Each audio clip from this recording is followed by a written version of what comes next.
Hey all, so third war of the season here. This is against Made in Brazil, really strong alliance. We have actually not beaten them in several seasons, although it's normally been fairly close. And this one was no exception. I actually finished my war last night, but didn't feel comfortable posting this until now with the war over, because there really was not a clear victor until then. But to go over my fights, the first one we have here is this Venom on path 8. Return policy and the power drain means that this could end up being some kind of mystic trap. If you nullify, he gains too much power, you panic, maybe you eat a special 2 or a special 3. I don't know. But this was the last path we assigned because there's really nothing else making it difficult. It's not like his special 2's unblockable, he doesn't really do anything other than take away your specials. And so at the end of the day, I was just like, that's fine, I'll take it, I'll use Reed. I won't expect to ever get any of my special attacks. I'll just win through parry heavy. And that's exactly what you're going to see here. He's going to throw his special ones, that's going to increase our damage. For a while, it is going to add up via despair and reverse his willpower healing. Eventually, he'll turn them into a passive, and then it will stop fully reversing willpower because passives don't count towards despair. If the fight had gone on longer, then I would have then tried to push him to a special 2 and just assumed that because we have so many active power drains on ourselves that we probably would have evaded the entire thing. Because remember, Reed's evade chance is based on non-damaging debuffs on both opponents. And then the special 2 would have started counting towards despair and towards our attack value. But that's really all there is to this fight. You're going to see a couple times in here I don't nail the parry for whatever reason, and pretty much every time that happens, remember what I just said about debuffs. Look there, double evade. I think there's another one coming up where I auto evade an entire combo. Yeah, this was just kind of a throwaway matchup where it's like, it's fine, guys. I'll use it to charge up Reed. I'll get an extra debuff out of it. Maybe 2 if I end up killing him while he's stunned. But this ended up being an even better matchup than I thought because of all those power drains. It basically makes Reed almost impossible to hit. So notice there I slowed down my combo because I wanted to kill him with that stun up, and I believe that did work. I am now at 6 charges instead of the 5 that I would have gotten from spending 3, getting those 3 back, and the careful study, which counts as 1 as well. So that was worth it. As you can see, even though I parried Venom like, I don't know, 20 times, lost less than 3,000 health thanks to Reed's physical resistance, the block proficiency of a rank 4. Incredibly easy first fight. Which is good because then that sets me up for Peni here. I go ahead and use all 3 on her. You've seen me take this already this season, and it went quite well. As I said then, the first time I ever took this fight, I actually dexed the special 2 by instinct without meaning to, and ended up eating the full thing because that's kind of how her special 2 works, and survived, but it was terrifying. So the plan is to not do that. So if you're not familiar with the strategy here, the basic idea all hinges on the fact that the House of X pre-fight, which makes the stun passive, turns off her ability to auto-block within it. Because normally Peni gets around that by purifying stun debuffs before she auto-blocks. But because it's not a debuff, she can't purify it, and therefore she will try to auto-block and will use up her charges, but won't actually auto-block you. And the using up her charges part is really important, because one of the hardest things about taking Peni with anyone who is, not one of those cosmics that's immune to power burn, is that eventually she's going to throw enough special 1s that she's going to put that power burn debuff on you, and that really starts to hurt. But as you can see here, we're not even bothering to take down the shield. We just keep burning her charges, and when she has no charges, she has no chance to auto-block, so I can safely throw that special 2 in, and she won't do anything about it. So we're now fully ramped here. We're about to take her to her third bar of power, which, when she throws, will convert our Careful Study debuffs into a Careful Study passive. And from this point out, because she's quite low on health, I'm going to be following the same basic strategy, but now I'm going to switch to special ones. So as you can see, that's what happens here, and she actually does auto-block it. Because I didn't want to hit a few times to burn those charges and risk pushing to a special 2, because that would have meant for more charges. I instead decided to gamble on the special 1, assuming that either she wouldn't hit me after, which is what happened, and does happen sometimes when she auto-blocks, or she would hit me after, but it would only be a combo. There was a very high chance that I would evade at least some of it and be able to block again, and it wouldn't kill my rank 4 Reed with all of his resistance up anyway. I'm not using him again in further fights, so that was definitely a risk worth taking. So then we have this Hyperion on Footloose. My guess is that this was an attempt at a Doom Trap, because if you're not able to stay on top of your staggers, because every time that you parry to land those staggers, you're giving him power, and therefore the staggers get used up on the power gains and not on the 2 buffs for Footloose, then this could start to go south. But if you're staggering the power gains with Doom, you're also stealing them. And when you do wait out the Unstoppable and the Evade, then you gain Mystic Dispersion. I mean, the thing is that Hyperion does extend buffs, so maybe that's the idea as well. But either way, we're not using Doom, we're using Claire, because she doesn't have to worry about staggers or, 1 nullify at a time. She just has buff immunity, and so she completely shuts this down. I did mess up there. I honestly have no idea what was going through my mind when I did that. So I deserve to get hit in the face. It's just a full brain fart there. But you can really see Claire's power control coming into play here. I've had discussions with people before where they've said it's like, but Claire isn't a power control option. And I really think that depends on how you frame it. Because if you're comparing her to somebody like Magic, she's not. She doesn't have power lock. If you're comparing her to somebody like Doom, who can take an opponent at 3 bars down to under 2 bars and then keep hitting them, she's not. But what she does have is all those little power steals, and so she is really good at keeping someone from going red. If what you need for a fight is to keep them from gaining any buffs and from throwing a special 3, and just keeping them below that is enough, then she is one of the best possible power control options, as you saw there.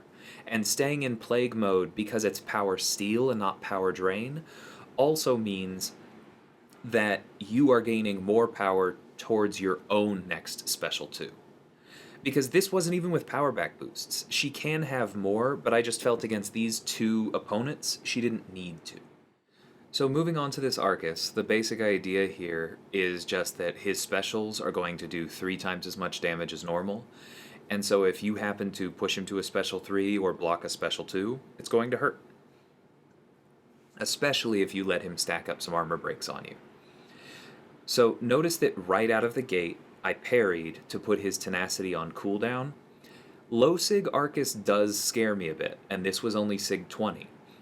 But if you stay on top of finishing your combos with mediums to proc those debuffs, which sometimes put it into cooldown, and you parry regularly before you throw your special 2 to put it into cooldown, then he has no chance to purify your buff immunity, and that is the important thing. This is particularly important when you do what I started with and use Claire's Plague mode, because normally on every power steal, Aarkus gains his power gain buffs, and Claire's special 2 has 8 hits that all power steal. So if you throw her special 2 in the power control mode and do not stick buff immunity, Aarkus is going to have all 5 power gains. You are not going to take that much power from him, and then he is probably going to kill you. Especially if you used a power start like I did there instead of an invulnerability. And so the point there like I said, was to make sure tenacity was on cooldown, then control the power, and then as the fight became more and more under my control, then I switched into Hellfire to close it out with damage. You'll also notice that fight had return policy on it, but because Claire does not only rely on Nullify, she also has that buff immunity. Buff immunity does not count as a Nullify, it just means the opponent can't have buffs. And so we completely bypassed return policy after the very first Nullify. There may have been one other in there that I'm forgetting about, but then the Power Steal and the buff immunity takes care of it. Very good counter there. So now onto this Sauron. I'm not gonna lie, this scared me a little bit, because this is a rank 3, 6-star Sauron, who is not in the arena yet. The only people to have him, let alone at rank 3, and duped, are those who pulled him from his early access bundles. So, congratulations, Boca74. But we had no way to prepare for this. None of us have 4 stars yet to duel against. There isn't a duel target, or at least not one that we can find.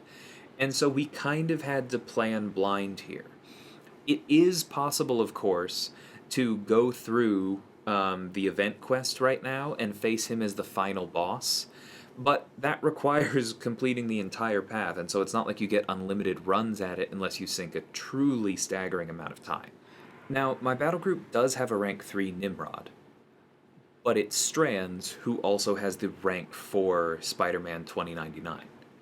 So we can't always send Strands everywhere, and that's why this was potentially a problematic placement for us, except that I also have a rank 2 Nimrod. Now, normally I do not assign rank 2s. I do my best to not assign them, to not assign 5 stars. It's not a huge difference in raw stats, but especially when you factor in the challenge rating stuff I talk about all the time, I just prefer to avoid it. But I did do one practice run of this, on the theory that Nimrod is essentially the tech torch.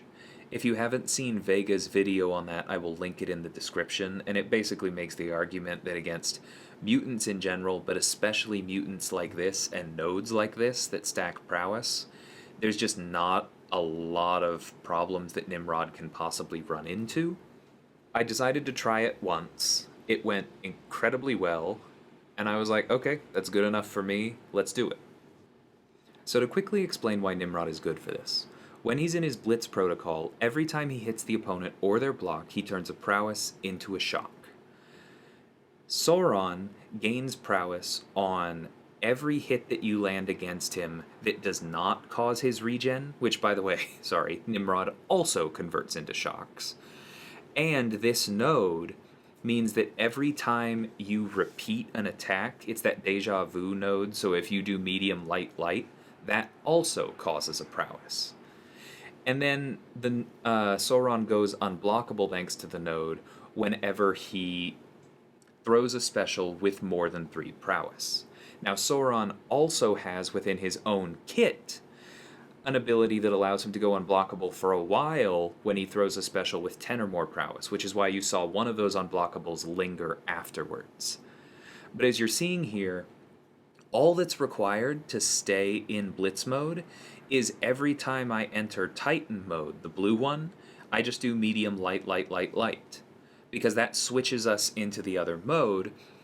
And then even though we've just given him a bunch of prowess, now we can hit into his block, hit into him, and we keep him mostly below that threshold. As you saw there, he did go unblockable once because I wasn't fully in control of the modes and I was saving up to my own special 2.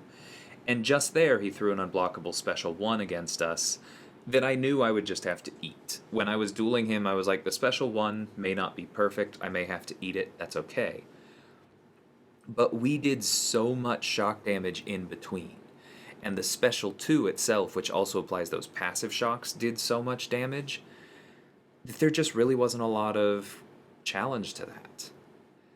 Like, there was one spot where I was slightly nervous because he was approaching 10 prowess, and I knew that I would have to block him to push him to his special 2, because I didn't want to deal with the unblockable special 1 when he also had prowess. But that's just when you block and bait heavies, as you saw me do. So if a rank 2 unduped Nimrod can do that effectively, then I really, really look forward to getting this guy duped and ranked up further. I would have taken him to rank 3 for this war, but I do not have the tier 4 class catalysts or the tier 5 basic available. But yeah, my first outing with Nimrod, and he was incredible. Get your hands on this champion if you can. Now, to speak about the war in general, the reason that this one was so tight is that both Battle Group 1 and Battle Group 3 had a couple early deaths that really surprised us. Battle Group 2 finished early with 3 deaths, so we were at 7 deaths with 9 fights to go, and they were at 8 deaths with 7 fights to go. They finished out those 7 fights without dying, and they were ahead on time. So we could not die even one time more or we would lose. And so we spent a fair amount of this morning talking to each other, planning over these fights, dueling back and forth, critiquing duels, making sure everybody knew everything to keep in mind.